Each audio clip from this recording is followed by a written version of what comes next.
यदि आपने इस चैनल को सब्सक्राइब नहीं किया है तो सब्सक्राइब बटन दबाएं। नए वीडियो की सूचना पाने के लिए बेल बटन भी दबाएं।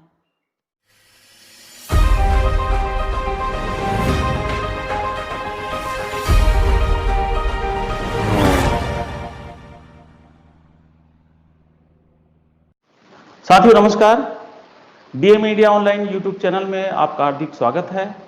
आज हम किताबों की दुनिया जो हमारा एपिसोड है, इस पर हम आज बातचीत करने जा रहे हैं। किताब का नाम है caste the origin of this content और लेखिका है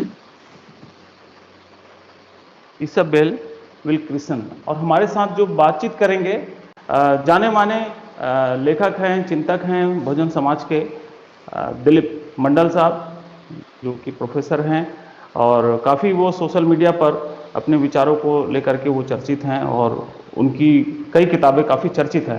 तो स्वागत करता हूं मंडल साहब आपका इस कार्यक्रम में। जी शुक्रिया। मंडल साहब, ये जानना चाहूँगा मैं कि जिस प्रकार से किताबें, ये वाली किताब आई और 100 CEOs को भेजी गई और वो काफ़ी रेफरेंस उसमें भारत के भी लिए गए, लेकिन जिस तरीके से भारत में चर्चा होनी चाहिए थी वो नहीं हो पाई। और इसके पहले मैं चाह रहा हूँ कि इस किताब का थोड़ा कुछ इसके बारे में आप बताएं, उसके बाद हम आगे चर्चा करेंगे। जी बहुत बहुत शुक्रिया संजीव जी, और डीएमए के तमाम दर्शकों का भी आभार कि आपने मुझे मौका दिया कि इस एक महत्वपूर्ण किताब जो हमारे दौर की सबसे चर्चित किताब है, इस पर बातचीत करने के लिए आपने मुझे निमंत्रण दिया और मैं इस पर बात कर पा रहा हूँ। देखिए, ये जो पुस्तक है ये इसाबेल विल्किंसन की किताब है, और Isabel Wilkinson African American origin की एक पत्रकार हैं, शोधकर्ता हैं, रिसर्चर हैं। और उन्होंने 2010 में उनकी एक किताब आई थी, और वो किताब अमेरिका में जो माइग्रेशन हुआ था, इन माइग्रेशन, अमेरिका के अंदर ही साउथ के लोग, ब्लैक जिस तरह से नॉर्थ आए थे, उस पर उनकी वो किताब है वॉर्म्स ऑफ अदर सन। और इसकी बहुत चर्चा हुई थी, और पहली अफ्रीकन अमेरिकन महिला है जिनको कि जो लेखन और पत्रकारिता का सबसे बड़ा पुरस्कार माना जाता है दुनिया का, पुलित्जर अवार्ड, ये पुरस्कार उनको मिला है। अब ये जो इनकी किताब आई है, ये इस समय अमेरिका में जो बेस्ट सेलर बुक्स की चार्ट है, इसमें नॉन फिक्शन कैटेगरी में नंबर 3 पर इस समय है, सबसे ज़्यादा बिकने वाली किताबों में ये शामिल है। और न्यूयॉर्क टाइम्स जो वहाँ का सबसे महत्वपूर्ण अखबार है वो, उसने इसको इंस्टेंट अमेरिकन क्लासिक माना है। वॉशिंगटन पोस्ट जो वहाँ के सबसे महत्वपूर्ण अखबारों में है, उसने इसको अपनी समीक्षा में ये बोला है कि जो रेशियल प्रॉब्लम है वहाँ पर, जो नस्ल की समस्या है, उसको समझने की नई भाषा इसने विकसित की है। इसके अलावा न्यूयॉर्कर में इसकी समीक्षा छपी और उसने ये कहा है कि ये अमेरिका के रेशियल सिस्टम और भारत के कास्ट सिस्टम दोनों को सिंथेसाइज करके देखती है। और इसके अलावा द गार्डियन जो ब्रिटेन का बहुत प्रमुख अखबार है, उसमें भी इसकी समीक्षा छपी और उसने लिखा है कि ये बहुत तकलीफदेह सच को सामने लाती है, लेकिन बहुत जरूरी सच को सामने लाती है। इसके अलावा CNN से लेकर MSNBC और सब जगह इसकी बेहिसाब चर्चा है, बहुत चर्चा हुई है। और इसकी चर्चा का जो एक उत्तुंग शिखर है, जो मतलब पीक है चर्चा का, वो ओप्रा विन्फ्रे, जो अमेरिकन टेलीविजन की, बल्कि दुनिया में टेलीविजन की सबसे बड़ी स्टार मानी जाती हैं, उन्होंने जब ये तय किया कि उसको अपने बुक क्लब का हिस्सा बनाएंगी और 100 अमेरिकन CEOs को और दुनिया के 400 बड़े ग्लोबल लीडर्स को उन्होंने ये किताब भेजी है, तो आप मान के चलिए कि दुनिया के सारे प्रभावशाली लोग जो होंगे उनके सेल्फ पर ये किताब मौजूद होगी, उनके टेबल पर ये किताब मौजूद होगी। अब मैं आपको संक्षेप में बता दूं ये किताब क्या है। देखिए, ये किताब जो विल्किंसन है वो लगभग 10 साल के शोध के बाद उन्होंने लिखा है, और वो एक प्रॉब्लम लेकर चलती हैं। सबसे पहले उनकी प्रॉब्लम क्या है कि अमेरिका में जो नस्ल भेद की समस्या है, गोरे काले का जो भेद है, इसको वो समझने की कोशिश करती हैं कि ये भेदभाव जो है इसका स्रोत क्या है, ये क्यों इस तरह से है, क्यों टिकाऊ है, और वो लोकतंत्र के वहाँ लगभग 300 साल के बाद भी क्यों कायम है। और इसको समझने के लिए वो जब देखती हैं अपने आसपास, तो उनको रेशियल सिस्टम के बारे में जो कुछ लिखा पढ़ा गया है, इससे उनको उनकी जिज्ञासा शांत नहीं होती है कि इस समस्या को किस तरह से देखा जाए। इसके बाद वो ग्लोबल जो भेदभाव के बड़े सिस्टम्स हैं, इसको वो देखने की कोशिश करती हैं कि इसके बारे में और क्या क्या, किस किस तरह के भेदभाव दुनिया में है। तो कई देशों का अध्ययन करने के बाद वो इस नतीजे पहुंचती हैं कि 2 ग्लोबली ऐसे सिस्टम्स हैं जो रेशियल सिस्टम को समझने में उनको मदद करते हैं। और ये दो सिस्टम, पहला सिस्टम उनका उन्होंने जो देखा वो नाजी जर्मनी का सिस्टम है, जहाँ पर कि यहूदी, रोमा, जिप्सी और नॉन आर्यंस को आदमी नहीं माना गया और उनको ये माना गया कि ये कमतर नस्ल है और इस नस्ल को खत्म कर देना चाहिए। तो ये एक भेदभाव का एक बहुत चरम सिद्धांत उनको मिलता है। और दूसरा चरम सिद्धांत उनको मिलता है भारत के कास्ट सिस्टम में, जिसको कई लोग वर्णा सिस्टम, जाति व्यवस्था, वर्णाश्रम धर्म वगैरह कई नाम से आप उसको पुकार सकते हैं। तो ये दो सिस्टम्स उनको दिखते हैं। और फाइनली इजाबेल विल्किंसन इस नतीजे पहुंचती हैं कि दुनिया में भेदभाव को समझने का जो सबसे अच्छा तरीका है, जिससे दुनिया के भेदभाव को, जन्मजात खास करके जो भेदभाव है इसको समझने का जो सबसे प्रभावशाली सिस्टम है, अगर किसी सिस्टम को अध्ययन करना है तो भारत का कास्ट सिस्टम है, भारत की जाति व्यवस्था है। इसको अगर समझ लें आप, इसकी भाषा को समझ लें, इसके ग्रामर को समझ लें, इसके काम करने के तरीके को समझ लें, इसके जो मतलब जो स्ट्रक्चरल बनावट है इसको आप समझ लें, तो दुनिया में भेदभाव के किसी भी सिस्टम को आप समझ सकते हैं। तो इसके लिए फिर उन्होंने एक किताब को विस्तार दिया है कि सबसे पहले किताब को अगर 3 बड़े खंडों में बांटे तो पहले खंड में वो अमेरिका में रेशियल सिस्टम क्या है इसको एनालाइज करती हैं, फिर बताती हैं कि वो इसको समझने के लिए मुझे एक दृष्टि चाहिए, वो दृष्टि मैं तलाशती हूँ, जर्मनी और भारत का उदाहरण लेती हैं। फिर वो भारत के कास्ट सिस्टम का अध्ययन करते हुए बताती हैं कि इसमें क्या क्या विशेषता है। फिर वो एक खंड उसमें है जिसमें वो बताती हैं कि दुनिया में भेदभाव का जो भी सिस्टम है उसमें 8 विशेषताएं कॉमन है, और ये तीनों 8 विशेषताएं उनको नाजी जर्मनी के सिस्टम में, जो हिटलर का जर्मनी है, अमेरिका के रेशियल सिस्टम में और भारत के कास्ट सिस्टम में 8 गुण उनको कॉमन मिलते हैं। तो इसके आधार पर बताती हैं कि किस तरह से वो रेशियल सिस्टम जो है उसका भी सोर्स जो है, आइडियोलॉजिकल सोर्स है, वो इंडिया का कास्ट सिस्टम है। और इसके बाद वो पुस्तक के आगे के हिस्से में वो इस कोरिलेशन को स्टैब्लिश करते हुए बताती हैं कि ये क्यों नहीं खत्म हो रहा है, किस तरह से परपेचुएट हो रहा है। और इसमें जैसे उनके किताब को लिखने का उनका टारगेट ये नहीं है कि रेशियल सिस्टम या कास्ट सिस्टम कैसे खत्म होगा, उनका टारगेट बहुत सीमित है, बहुत सीमित लक्ष्य के साथ वो काम कर रही हैं कि वो भेदभाव के सिस्टम को समझने की भाषा समझने की कोशिश कर रही हैं। तो ये पुस्तक का संक्षेप में ब्यौरा है। अच्छा। तो अब मैं ये जानना चाहता हूँ आपसे कि जिस प्रकार से वो पूरे वर्ल्ड में चर्चा हो रही है, लेकिन भारत का जो मेन स्ट्रीम मीडिया है इसको लेकर के खामोश है। जब भी कोई ऐसी किताबें आती है तो अक्सर ये देखा जाता है कि टाइम्स ऑफ इंडिया से लेकर के तमाम जो बड़े प्रमुख अखबार है उसमें उसका रिव्यू छपता है या फिर उस पर कुछ चर्चा होती है, लेकिन इस पर जो है यहाँ पर चर्चा उस तरीके से नहीं दिखती है। तो इसके पीछे आप क्या देखते हैं कि दरअसल इसके पीछे मामला क्या है? देखिए, सही है कि जिस पुस्तक की ग्लोबली इतनी चर्चा है, पहली बात तो ये कि चर्चा भी हिसाब है, जैसे आपको मैंने बताया। दूसरी बात कि ये किताब भारत के बारे में बहुत ज्यादा कुछ बताती है। जैसे मैंने उसका काउंट करने के लिए एक स्टूडेंट को दिया तो उसने गिन के बताया लगभग 130 बार से ज्यादा बार इस किताब में इंडिया और इंडियन शब्द का जिक्र आया है। लगभग 1200 से 1400 बार कास्ट शब्द आया है। मनु की चर्चा 5 या 6 बार आई है। इसमें अंबेडकर की चर्चा है, फुले की चर्चा है। तो भारत उस पुस्तक में इतना ज्यादा है। तो एक किताब जो ग्लोबल बेस्ट सेलर है, जिसमें भारत के बारे में इतना बताया गया है और भारत में उसकी बात नहीं हो रही, तो बहुत विरोधाभासी स्थिति है। मतलब भारत के बारे में एक तरह से इस किताब का एक मेजर अंश जो है वो भारत के बारे में है, लेकिन भारत में इसकी बात नहीं हो रही है। ये तो हमने देख ही लिया, क्योंकि मुझे अभी तक इसकी सिर्फ 2 रिव्यूज भारत में किसी भी मीडिया ऑर्गेनाइजेशन ने की हुई मिली है। एक मुंबई मिरर में एक इसकी रिव्यू है, और दूसरा इसकी पुस्तक की एक आलोचना है कि भारत को बदनाम करने के लिए पुस्तक लिखी गई है। वो स्वराज्य जो वेबसाइट है उसमें आप इसको देखेंगे। तो कुल मिलाकर अभी तक भारत का, जिसको हम मेन स्ट्रीम बड़ा मीडिया मानते हैं या बड़ी वेबसाइट्स मानते हैं या बड़े चैनल मानते हैं, उसने इस किताब को इग्नोर करने की रणनीति बनाई है। और ये जानबूझकर है, ऐसा नहीं है कि वहां बैठे किसी संपादक को या पुस्तक समीक्षा के जो इंचार्ज होंगे उनको इस पुस्तक के बारे में नहीं मालूम होगा, ये नहीं है, मालूम सबको है। लेकिन उन्होंने ये एक रणनीति बनाई है कि इस पुस्तक के बारे में बात नहीं करनी है। और इसका कारण जो है वो देखिए, उसकी व्याख्याएं हो सकती हैं, क्योंकि अभी तक हमने उन संपादकों से बात नहीं की है कि आप इस पुस्तक की रिव्यू क्यों नहीं कर रहे हैं। लेकिन फिर उनके अब तक के व्यवहार के आधार पर आप कुछ निष्कर्ष पर पहुंच सकते हैं कि ऐसा क्यों है। मेरा मानना है कि इस पुस्तक को लेकर उन्होंने बहुत सोचे समझे तरीके से, कोई अनजानापन नहीं है, सब कुछ जानते हुए भी ये तय किया है कि इस पुस्तक के बारे में बात नहीं करनी है या कम से कम बात करनी है। पहली बात तो ये, और इसकी सबसे बड़ी वजह है कि ये पुस्तक कास्ट के प्रश्न को अफरंट करती है एक ऐसे समय में जिस समय जाति का प्रश्न ग्लोबल चर्चा में है। अभी आपने देखा कि दुनिया की सबसे बड़ी कंपनियों में से एक सिस्को में एक दलित इंजीनियर के साथ भेदभाव का मामला, जो कैलिफोर्निया स्टेट है, वहाँ का जो राज्य है, उसने उस पर एक इंक्वायरी बैठाई है। या इक्वलिटी लैब जो अमेरिका का है, उसने ये बोला कि जो अमेरिका में गए भारतीय हैं वो एक दूसरे के साथ जाति भेद करते हैं, और इसका उन्होंने आंकड़ा पेश किया है।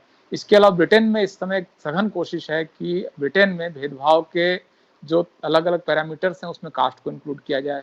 इससे पहले ये भी कोशिश हो चुकी है कि यूएन में जो डिस्क्रिमिनेशन के अलग अलग फॉर्म्स हैं उसमें रेस, जेंडर, रिलीजन के बाद कास्ट को भी इंक्लूड किया जाए।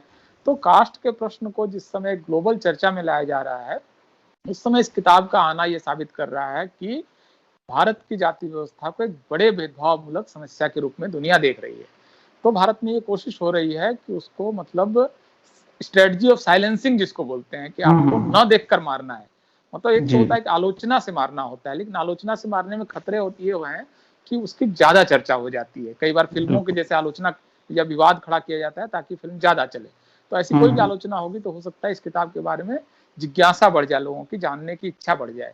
तो उस वैसे जिज्ञासा पैदा न हो, इसलिए ये स्ट्रेटजी बनाई गई है मेरे ख्याल से कि इस पुस्तक को इग्नोर किया जाए, ये कहा जाए कि हाँ साइलेंसिंग की स्ट्रेटजी है। और इसके पीछे जो एक इनका तर्क हो सकता है, जो तर्क अभी तक आया नहीं है, कि भाई रेशियल सिस्टम और कास्ट सिस्टम में क्या कॉमन है, दोनों अलग अलग तरह की चीजें हैं, वहां गुलामी थी या नहीं है, तमाम तरह के तर्क वो बाद में हो सकता है कि देंगे कि उस किताब को उन्होंने इग्नोर क्यों किया, क्योंकि उनको आगे चलकर इस प्रश्न का जवाब देना पड़ सकता है कि आपने एक भारत को इतने महत्वपूर्ण तरीके से डील करने वाली एक ग्लोबल बेस्ट सेलर के बारे में आपने चर्चा क्यों नहीं की।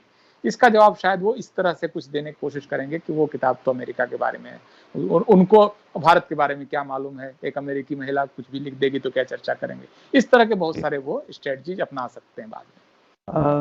जैसा कि आपको मालूम भी है मंडल साहब, कि इससे पहले 1930 के आसपास एक किताब मिस मेयो की आई थी, और उस किताब का नाम था मदर इंडिया। वो किताब भी लगभग ऐसे ही जो कास्ट सिस्टम है उसको बताने की कोशिश की थी, और उस समय भी इस मामले में साइलेंट होने की कोशिश की गई। हालांकि गांधी जैसे तमाम जो उस समय के नेता थे, उन्होंने कहा कि इस किताब को बदनाम करने के लिए लिखा गया है, और वैसे ही पुनरावृत्ति जैसे ही यहाँ पर दिखाई पड़ती है। लेकिन मैं यहाँ पर ये जानना चाहता हूँ कि जो कुछ साथी हैं, कुछ लोग हैं जो कि कास्ट एनालिसिस के लिए काम कर रहे हैं, जाति प्रथा को अध्ययन करने के लिए काम कर रहे हैं, तो क्या इस किताब में कुछ ऐसी बातें हैं जो कि कास्ट एनालिसिस किए जाने के संबंध में भी कुछ उसमें राय बनती हो, या कोई सहमति या कोई रास्ता दिखता हो? जी, मैं थोड़ा सा इस पुस्तक के, अब चूंकि आपने पहले प्रश्न में एक ब्रीफ इंट्रोडक्शन मांगा था, वो ब्रीफ इंट्रोडक्शन दे दिया। अब इस किताब को मैं थोड़ा सा अंदर से इसमें से कुछ तत्व निकाल कर आपके सामने रखता हूँ, तब आपको पता चलेगा कि ये किताब इतनी महत्वपूर्ण क्यों है। देखिए, ये किताब जो एक बहुत महत्वपूर्ण मामला ये है कि वो कास्ट सिस्टम को असल में दो तरीके से अध्ययन किया जा सकता है। कास्ट या जाति की समस्या, जाति को दो तरह से अध्ययन किया जा सकता है, और दो मुख्य धाराएं भी हैं कास्ट को अध्ययन करने की। एक धारा तो ये है कि आप सीधे कास्ट का अध्ययन करते हुए भारतीय जो धर्म ग्रंथ हैं वहाँ चले जाएं। उसके बाद आप ये बताएं कि वेदों में एक ऋग्वेद है जिसमें कि एक पुरुष सूक्त है जिसमें कहा गया है कि जाति जो है वो दैवी है, ब्रह्मा के मुंह से ब्राह्मण निकला, पैर से शूद्र निकला, वगैरह वगैरह। आप पहली व्याख्या ये कर सकते हैं। इसके बाद आप गीता में चले जाएंगे, गीता में बताएंगे कि गुण कर्म के हिसाब से ईश्वर ने उसकी सृष्टि की है, और उसके बाद वो चार जो प्रमुख वर्ण है उसके गुण अवगुण उन्होंने बताए हैं। इसके अलावा आप रामायण वगैरह में घुस के बता सकते हैं, वाल्मीकि रामायण में कि शंभु वध किया गया, वगैरह वगैरह। तो आप टेक्स्ट में घुस जाएं। एक तरीका तो कास्ट का अध्ययन करने का ये है। दूसरा तरीका ये है कि जाति को एक जीवित वस्तु या जीवित विचार मानकर अपने आसपास उसको होता हुआ देखें और उसका अध्ययन करें। तो ये जो पहला वाला तरीका है, ये तरीका असल में जाति को समझने का सही तरीका इसलिए नहीं है क्योंकि जाति का जो स्ट्रक्चर है वो अपने स्वरूप को लगातार बदलता रहता है, वक्त के हिसाब से खुद को वो रिमॉडल करता रहता है, स्ट्रेटजिकली जिंदा रहने के लिए और मजबूत रहने के लिए बदलता रहता है। तो आपको ये ऋग्वेद से अगर कोई जाति को समझने की कोशिश करेगा तो हो सकता है कि वो जाति की आज की सच्चाई को समझने में वो किताब नाकाम रहे। लेकिन यही दरअसल ज्यादातर लोगों ने किया है। जैसे आप देखिए कि कास्ट को अध्ययन करने वाले प्रमुख स्कॉलर्स इस दुनिया या देश के कौन कौन है। मैं आपको जैसे कुछ नाम ले रहा हूँ। जैसे आपको महत्वपूर्ण सबसे शुरुआती जो ग्लोबल जिन लोगों ने जाति को समझने की कोशिश की उसमें ओरिएंटलिस्ट हैं और कुछ एंथ्रोपोलॉजिस्ट और सोशियोलॉजिस्ट हैं, जैसे सेनार्ट हैं, आपको सेलेस्टिन वुगल हैं, इसके अलावा फ्रेंच स्कॉलर लुई दुमो हैं, अमेरिकन स्कॉलर इसमें निकोलस डर्क हैं, इसके अलावा कुछ जो आप कुछ और नाम ले सकते हैं, बायली हैं। तो कई इस तरह के लोगों ने जाति को उन्होंने अपने अपने ढंग से समझने की कोशिश की है। इसके अलावा आप इंडियन स्कॉलर्स का नाम लें तो भारत में जिनको सोशियोलॉजी का पितामह कहा जाता है, जीएस घुरिये हैं, एमएन श्रीनिवास हैं, आपको इसमें आप और लंबी लिस्ट बना सकते हैं, इंद्रे बेते हैं, योगेंद्र सिंह हैं। तो कई सारे लोगों ने इस जाति की समस्या, बाद में आपको क्रिस्टोफ जेफरले जाति को समझने और पॉलिटिक्स का रिलेशन समझने की कोशिश करते हैं। तो ये लंबी लिस्ट है। इसमें से ज्यादातर लोगों ने किया क्या कि कास्ट को एक सिस्टम की तरह समझने की कोशिश की है, सिस्टम कैसे काम करता है, और इसके लिए उन्होंने अपने अपने मॉडल्स बनाए। जैसे कि लुई दुमो कहते हैं कि ये प्योर और इम्प्योर को समझने का तरीका है। सेलेस्टिन वुगल इसके 3 प्रमुख गुण बताते हुए बोलते हैं कि ये किस तरह से काम करता है। निकोलस डर्क बोलते हैं कि ये जाति जिस रूप में है वो अंग्रेजों के उपनिवेश काल में विकसित हुई है, वरना जाति ऐसी नहीं थी। तो लोग इसको एक व्यवस्था के रूप में समझने की कोशिश करते हैं। ये मेरे ख्याल से दिक्कत है। और कैसे वो काम करता है, प्योर इम्प्योर क्या है और ये प्योर प्रोफेन क्या है, इस तरह से जीएस घुरिये भी इसको मॉडर्निटी और कास्ट का कोरिलेशन क्या है, एमएन श्रीनिवास कहते हैं संस्कृताइजेशन क्या है और डोमिनेंट क्या कास्ट क्या है, कैसे हर जाति ऊपर उठने की कोशिश करती है। अंद्रे बेते कह रहे हैं कि वो पॉलिटिक्स की वजह से जाती है। तो लोग इसको सिस्टम की तरह समझ रहे हैं। कास्ट को समझने का दूसरा तरीका, एक तरीका तो ये हुआ, दूसरा तरीका ये है कि कास्ट को एक बीमारी की तरह समझा जाए, एक समस्या की तरह समझा जाए, एक पैथोलॉजी की तरह समझा जाए, एक दिक्कत की तरह समझा जाए। तो इसमें भी एक स्कॉलर्स की लंबी लिस्ट है जो जाति को समस्या के रूप में देखते हैं। इसमें मैं सबसे पहले तो कबीर जैसे हैं कास्ट को प्रॉब्लम मानते हैं। रैदास जो है वो कास्ट को समस्या की तरह देखते हैं। वो बताते हैं कैसे जाति जो है वो किस तरह से काम करती है और किस तरह से लोगों के जीवन में पीड़ा लाती है। इसमें आगे चलते हुए आपको ज्योतिबा फुले आपको कास्ट को एक समस्या के रूप में देखते हैं और इसके बीमारी के निदान के उपाय सुझाते हैं। साहू महाराज आपको इसका उपाय सुझाते हैं कि किस तरह से कास्ट जो बीमारी है इसको कैसे ठीक करें। बाबा साहब एनालिसिस ऑफ कास्ट में तो साफ साफ लिख देते हैं कि जो कास्ट हिंदू है वो सिख है, बीमार है और बाकी सबको भी बीमार कर देगा और दुनिया में जहां जाएगा वहां बीमारी लेकर चला जाएगा। तो अमेरिकन स्कॉलर्स गेल ऑम्बेट भी इसको बीमारी के तौर पर देखती हैं, प्रॉब्लम के तौर पर देखती हैं। तो ये दूसरी एपिस्टेमोलॉजी है, दो ज्ञान के तरीके हैं, दो एपिस्टेमोलॉजी की दो धाराएं हैं। एक धारा समझती है कि कास्ट जो है वो सिस्टम है, व्यवस्था है, कैसे टिकी हुई है, क्यों है, कैसे काम करती है, इसको समझने की कोशिश करती है।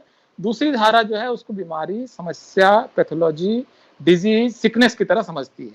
तो ये दूसरी धारा है, इसकी स्कॉलर हैं इसाबेल विल्किंसन। इसाबेल विल्किंसन उस तरह से अम्बेडकराइट आइडियोलॉजी के हिसाब से उस समस्या को समझने की कोशिश करती हैं, बीमारी की तरह समझती हैं। इस वजह से उनको वो सारी चीजें दिखती हैं। जैसे मैंने ये उदाहरण भी दिया कि एक ही हाथ को आप ऊपर से देख रहे हैं तो ये हाथ दूसरी तरफ दिख रहा है, और इसको नीचे से देख रहे हैं तो ये हाथ आपको दूसरी तरफ दिख रहा है। ऊपर से देख रहे हैं तो आपके लिए सुविधा है, आपके लिए कनेक्शंस हैं, आपके लिए अपनी जाति के जज हैं, आपको वो अपर कास्ट देख रहा है तो अलग दिख रहा है। नीचे का आदमी देख रहा है तो उसको सीवर में हो रही मौत दिख रही है, रेप दिख रहा है, उनको जमीन से बेदखल करने की कोशिश दिख रही है, उसको दिख रहा है कि किस तरह हम नौकरी के लिए अप्लाई करते हैं तो सरनेम देख के रिजेक्शन हो रहा है, वो दिख रहा है कि इंटरव्यू में किस तरह से मुझे कम नंबर दिए जा रहे हैं, कोटा फिल नहीं किया जा रहा है। तो ये असल में एक प्रॉब्लम की तरह देखने का जो तरीका है, ये इसाबेल विल्किंसन का तरीका है कि ये असल में एक तरह से इस पुस्तक को बहुत समृद्ध बनाती है, क्योंकि वो सिर्फ टेक्स्ट नहीं देख रही हैं। उनको उन किताब को लिखने के लिए उन्होंने 3 काम किया। एक तो उन्होंने जो अवेलेबल टेक्स्ट है भारत के बारे में उसको देखा है, और उसमें वो सिर्फ जैसे आमतौर पर आप देखेंगे तो लुई दुमो की किताब, तो लुई दुमो की किताब जो वो लिख रहे हैं तो किन स्कॉलर्स को पढ़ रहे हैं, वो सारे सवर्ण लेखकों को पढ़ रहे हैं। तो भारत के कास्ट सिस्टम को सवर्ण नजरिए से देखना, और इसाबेल विल्किंसन किन को देख रही हैं, वो फुले अम्बेडकर से लेकर आज के समय के सूरज इंडे, याशिका दत्त, मोहनदास नेमिश राय, चंद्रभान प्रसाद, उनका ज्ञान क्षेत्र ये है, तो यहाँ से वो जाति को देख रहे हैं, इसलिए वो जाति को बेहतर समझ पा रही हैं। अब आपका जो प्रश्न है कि क्या इसकी वजह से वो कास्ट को एनालिट करने का कोई तरीका बता रही हैं, इसमें मेरा कहना है कि देखिए उनका प्रोजेक्ट जो है वो कास्ट के प्रॉब्लम को समझना है ज्यादा, और इसको अगर समझने की दृष्टि मिल गई तो कास्ट को एनालिट करना आसान हो जाएगा। तो इसमें वो मुख्य रूप से बता रही हैं कि अपर कास्ट जो है वो किस तरह से जाति की व्यवस्था को टिकाए रखने की क्या क्या स्ट्रेटजीज बनाता है। उन रणनीति को अगर हम समझ लेंगे तो इसको डिमोलिश करने के तरीके हमको उसमें से मिलेंगे। जैसे उन्होंने एक उदाहरण दिया कि जो अमेरिका का नस्ल भेदी सिस्टम है, वो मान लीजिए कि एक बिल्डिंग है, एक पुरानी बिल्डिंग है, 400 साल पुरानी बिल्डिंग है। बिल्डिंग को बाहर से रंग रोगन करके चमका के रखा गया, बहुत शानदार दिखती है। लेकिन आप कल्पना कीजिए कि एक रेगुलर उस शहर में एक चेकअप होता है कि बिल्डिंग के छत ठीक है कि नहीं, उसकी दीवारें ठीक है नहीं, तो उसके लिए ऐसे कैमरे हैं जिससे कि अंदर देखा जा सकता है। तो जब वो इंफ्रारेड कैमरे से घर की दीवारों को, छत को, पिलर्स को, बीम को देखा गया तो पता चला कि बहुत सारे उसमें छेद हैं, दरारें हैं, कहीं पर वो हट गया है वो पत्थर वहां से जगह से।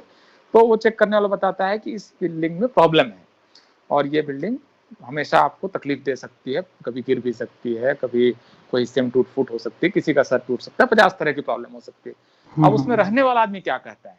वो कहता है कि देखिए 400 साल पुराना घर है, ये घर मैंने तो बनाया नहीं है, न मेरे बाप ने बनाया है, तो इस समस्या का समाधान मैं क्यों करूं? तो वो जो चेक करने आया वो कह रहा है कि नहीं, लेकिन इसमें तो आपको रहना है, ये तो आपका देश है, इसमें इतनी सारी समस्याएं हैं, आपने नहीं बनाई, आपके बाप ने नहीं बनाई। तो अपर कास्ट क्या कहता है आज की तारीख में? भाई मैंने तो जाति बनाई नहीं है, मैं तो रेप मैंने किया नहीं, मैंने तो किसी को जबरदस्ती सीवर में डाल जाने के लिए कहा नहीं, न मैं तो आप मेरे दोस्त हैं दलित और मैं तो उनके घर भी जाता हूँ, उनके खाना, और मैं जाति को नहीं मानता हूँ, ये भी बोल देते हैं। मैं तो जाति को मानता नहीं हूँ, तो मैं इस बात का बोझ क्यों लूं कि इस देश की आधी नौकरियां SC ST OBC को चली जाएं? मैं इन सिस्टम को ठीक करने के उपायों का हिस्सेदार क्यों बनूं? तो जैसे कंगना रनावत कह रही हैं कि मैं कास्टलेस हूं, मैं तो कास्ट को प्रैक्टिस नहीं करती हूँ, लेकिन फिर सुविधा के हिसाब से जब उनको उचित लगता है तब वो अपनी राजपूत कास्ट को आगे भी कर देते हैं। जब उनकी फिल्म पर विवाद हुआ मणिकर्णिका पे, तो अचानक से उन्होंने एक इंटरव्यू में कहा मैं तो राजपूत हूँ, मैं देख लूंगी जो विरोध कर रहा है। तो ये ड्रेस की तरह जब सुविधा हुई, अपनी जाति में शादी करनी है तो आपने कास्ट को पहन लिया, फिर आपको जब रिजर्वेशन का सवाल आया तो कह दिया आपने तो तब उन्होंने कास्टलेसनेस का ड्रेस पहन लिया और इंडियन का ड्रेस पहन लिया, मैं तो इंडियन हूँ और मैं क्यों इस समस्या को ठीक करने में हिस्सेदार बनूं? तो ये असल में प्रॉब्लम है। और इसमें जैसे बाबा साहब का अगर आप मॉडल लें तो बाबा साहब ने जाति उन्मूलन का एक ही उस पर किताब लिखी है, जाति उन्मूलन की, मतलब जो एनालिसिस ऑफ कास्ट है। और आप गौर कीजिए कि एनालिसिस ऑफ कास्ट का भाषण उन्होंने किनके बीच दिया? वो भाषण दलितों या आदिवासियों और ओबीसी के बीच में नहीं था, वो भाषण लाहौर में जाति पाति तोड़क मंडल जो आर्य समाज की संस्था है उसके लिए था, अपर कास्ट की सभा थी। तो इन्होंने जाति मुक्ति का, जाति को तोड़ने का दायित्व जो है उन्होंने कहा कि ये अपर कास्ट का दायित्व है, क्योंकि उसने बनाया है, प्रॉब्लम उसकी है। प्रॉब्लम वो आदमी नहीं है जो सीवर में उतरा हुआ है, प्रॉब्लम वो आदमी है जो बैठकर ये आइडियोलॉजी बना रहा है कि कोई आदमी ऊंच है और कोई आदमी नीच है, जिसने ये जो इस आइडियोलॉजी को प्रैक्टिस कर रहा है और इस आइडियोलॉजी के शिखर पे बैठा हुआ है, वो प्रॉब्लम है। जाति भारत में दलितों की समस्या नहीं है, वो समस्या असल में खड़ी की हुई है अपर कास्ट की है। तो ये दृष्टि इस किताब में हमको मिलती है और इस वजह से ये किताब बहुत इंपॉर्टेंट है कि वो जैसे एक उदाहरण देती है कि एक आदमी ने किस तरह से अपने जनेऊ का त्याग किया। एक चैप्टर है इस पर कि वो उसके पिता जो है वो खेत जाते हैं, वहां पर किसी दलित की पिटाई करते हैं, उसका दलित वहां पर विरोध करता है और इस वजह से फिर वो क्या क्या होता है घटनाओं के बाद बताती है कि वो आदमी जाति मुक्त होने की प्रक्रिया में पहले चरण के तौर पर उन्होंने अपने जनेऊ का त्याग किया, सेक्रेट थ्रेड का त्याग किया। तो ये जो भारत को लोकतांत्रिक बनाने का दायित्व तो उनका है जिन्होंने अलोकतांत्रिक बना रखा है। जिनकी प्रॉब्लम है वो तो लड़ ही रहा है, वो तो इससे मुक्त होने के लिए सारी कोशिश कर रहा है, लेकिन जो इस सिस्टम को चला रहे हैं उनका मुख्य दायित्व है। तो ये एक बेसिक आइडिया ये किताब आपको प्रोपोगेट कर रही है, इसलिए ये किताब बहुत महत्वपूर्ण है जी। तो जैसा कि जो सोशल मीडिया है और तमाम जो अल्टरनेटिव जो मीडिया है उसमें इस किताब की चर्चा हो रही है और लोग अपने ढंग से उसको सोशल मीडिया में उसको पढ़ने की कोशिश कर रहे हैं। तो मैं जाते जाते जानना चाहूँगा मंडल साहब कि क्या इस किताब की हिंदी में या भारतीय भाषा में ट्रांसलेशन होने का कोई योजना है या किसी ने इसकी जिम्मा लिया है? क्योंकि बहुत सारे जो हमारे भारतीय पाठक हैं वो इंग्लिश से उस तरीके से वो फ्रेंडली नहीं है कि वो किताब को उसको पढ़ सकें। तो ऐसा कुछ योजना है, इसके बारे में कुछ जानकारी है क्या आपको? देखिए, मैं तो उस दिन की कामना करूंगा जिस दिन भारत का SC और ST और OBC के सारे लोग इंग्लिश पढ़ें। मतलब बिल्कुल मैं जैसे बाबा साहब ने भी इंग्लिश में पढ़ाई की, फुले की भी पढ़ाई स्कॉटिश मिशन स्कूल में हुई, उन्होंने जब सावित्रीबाई फुले की पढ़ाई भी उसी तरह कराई। तो एक तो मैं उस समय की कल्पना करूंगा जब जिस समय सारे लोग इंग्लिश पढ़ें। जब तक ये नहीं हो जाता तब तक इस किताब को हिंदी में पढ़ने की जरूरत है। और वो मेरे ख्याल से मैंने तो एक प्रकाशक को प्रपोजल दिया है कि ट्रांसलेशन अगर आप कहेंगे तो उसका मैं कर दूंगा, लेकिन आपको पहले वहाँ कॉपीराइट वगैरह वहाँ से उसका लेने पड़ेंगे। तो मुझे उम्मीद है कि इस पर कुछ काम होगा। निश्चित रूप से किताब देर सवेर हिंदी में आएगी, और नहीं भी आएगी जिसको कुछ अंश वगैरह तो मेरे ख्याल से देर सवेर इस पर हिंदी में आएंगे, हिंदी में इसकी चर्चाएं होंगी। जैसे एक्चुअली वीडियो वगैरह में चर्चा थोड़ी बहुत इसकी शुरू हो भी गई है, और अभी ये टेक्स्ट में बुक फॉर्मेट में तो इस समय ये भारत में नहीं खरीदी जा सकती है, लेकिन ऑडियो बुक वगैरह के फॉर्म में इसको खरीद कर सुना जा सकता है। तो और इस बीच में इजाबेल विल्किंसन ने कई सारे इंटरव्यूज वगैरह दिए हैं जो यूट्यूब पर सर्च करके पढ़े जा सकते हैं कि लेखिका का क्या व्यूज है। इसकी पुस्तक की कुछ चर्चाएं जो CNN या MSNBC विदेशी चैनलों पे हुई है वो सुना जा सकता है उनको। तो कुछ तरीके हैं जिससे इस किताब के बारे में जाना जा सकता है, और आने वाले दिनों में इस पर और सघन चर्चा होगी और पढ़ा जाएगा। मैं मतलब ये उम्मीद करता हूँ कि ऐसा हो पाएगा। जी, वैसे मैं दर्शकों को बताना चाह रहा हूँ कि ये किताब अमेजॉन में उपलब्ध दिखाया जा रहा है, तो आप अगर चाहें तो इस किताब को अमेजॉन से आप ले सकते हैं। वो तीनों फॉर्मेट में है, किंडल में भी है, हार्ड बाउंड में भी है, और ऑडियो बुक भी इसका अवेलेबल है। तो दिलीप मंडल साहब, आपने एक बहुमूल्य समय निकाला हमारे चैनल में किताब, एक महत्वपूर्ण किताब से के बारे में बातचीत करने के लिए। इसका मैं आपको बहुत बहुत धन्यवाद करता हूं। भविष्य में भी हम कुछ मुद्दों पर आपसे जरूर बातचीत करते रहेंगे। और मेरे लिए गौरव का क्षण है कि मतलब आप मुझसे बात कर रहे हैं और आपके चैनल के सारे दर्शकों के साथ मुझे मुखातिब होने का मौका मिला। मतलब मैं आभारी हूं कि आप। जी, हम भी आभारी हैं आपके कि आपने अपने बिजी शेड्यूल से जो समय निकाला बातचीत करने के लिए, और इसका बहुत बहुत धन्यवाद। और मैं अपने दर्शकों से भी धन्यवाद करता हूं कि वो इस वीडियो को ध्यान से देखा उन्होंने। और मैं चाहूँगा कि तमाम साथियों तक, अपने कलीग्स तक, अपने रिश्तेदार दोस्त तक इस वीडियो को पहुंचाइए, ताकि ज़्यादा से ज़्यादा लोगों तक सबसे रिक्वेस्ट है कि शेयर करें। बिल्कुल जी, ताकि ज़्यादा से ज़्यादा लोगों तक इसकी जानकारी मिले। और अगली बार हम फिर किसी खास मुद्दों को लेकर के फिर आपके सामने रूबरू होंगे। तब तक के लिए बहुत बहुत नमस्कार। शुक्रिया। जय हिंद।